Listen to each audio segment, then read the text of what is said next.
আপোনালোকে জানে যে 9,35,682 জন ব্যক্তিৰ আধাৰ কাৰ্ড ভাৰত চৰকাৰে যদিও বায়োমেট্ৰিক সংগ্ৰহ কৰিছিল কিন্তু আধাৰ কাৰ্ডসমূহ বিতৰণ কৰাটো বন্ধ কৰি ৰাখিছিল।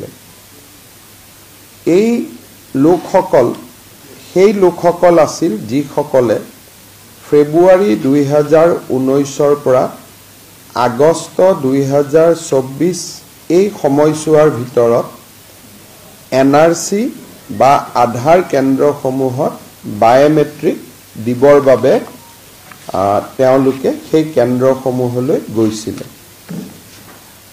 যোৱা কিছুদিন ধৰি এই লোকসকলে 9,38,865 গৰাকী যি লোক আছে তেওঁলোকে বিভিন্ন সময়ত অসম চৰকাৰৰ ওচৰত অভিযোগ কৰি আহিছিল যে আধাৰ কাৰ্ড বন্ধ হৈ থকাৰ বাবে তেওঁলোকে স্কলাৰশ্বিপ, ৰেচন কাৰ্ড, বিভিন্ন ধৰণৰ চৰকাৰী সুবিধাৰ পৰা বঞ্চিত হৈ আহিছে।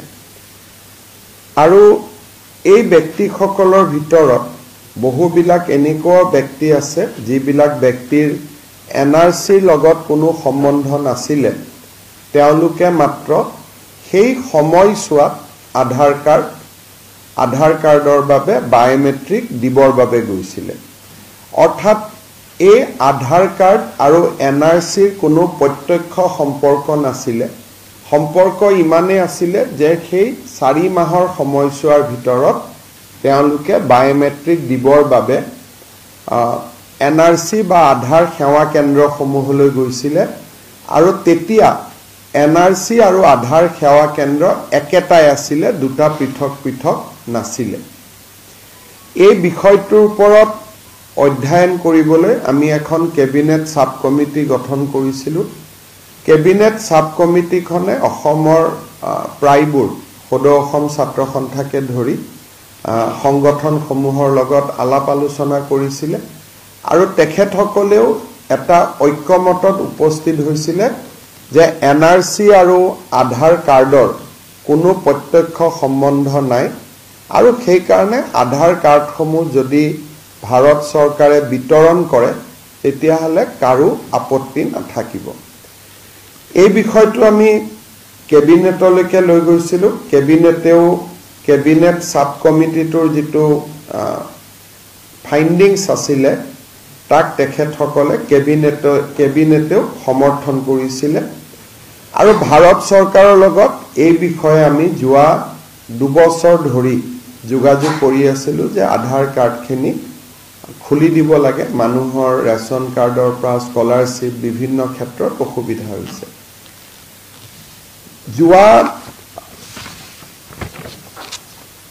29/7/2024 তাৰিখে আমি অসম চৰকাৰে ভাৰত চৰকাৰে আমাক অনুৰোধ কৰে যে অসম চৰকাৰে এটা আনুষ্ঠানিকভাৱে ভাৰত চৰকাৰক গোটেই বিষয়টো জনাব লাগে।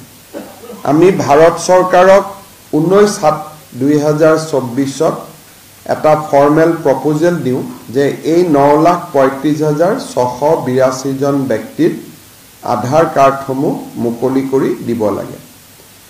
আমি দিয়া পত্ৰখনৰ ওপৰত ভাৰত চৰকাৰে চলিচিটৰ জেনেৰেল অফ ইণ্ডিয়াৰ পৰামৰ্শ লয় আৰু যোৱাকালি 27/8/2024 তাৰিখে ভাৰত চৰকাৰে UDI যি আমাৰ আধাৰ কাৰ্ডৰ যিটো অথৰিটি, ইউনিক আইডেণ্টিটি যিটো অথৰিটি আছে, তেওঁলোকক নিৰ্দেশ দিছে যে অসমৰ বন্ধ হৈ থকা আধাৰ কাৰ্ডসমূহ মুকলি কৰি দিব লাগে আৰু যাৰ আধাৰ কাৰ্ডৰ যোন যোগ্য ব্যক্তি যাৰ পৰা আমি বায়োমেট্ৰিক সেই সময়ত লৈছিলোঁ, এই 9,35,682 গৰাকী ব্যক্তিক আধাৰ কাৰ্ডসমূহ উভতাই দিব লাগে আৰু তেওঁলোকক আধাৰ কাৰ্ড লোৱাত যি বাধা আছিল সেই বাধা ভাৰত চৰকাৰে আনুষ্ঠানিকভাৱে প্ৰত্যাহাৰ কৰিছে।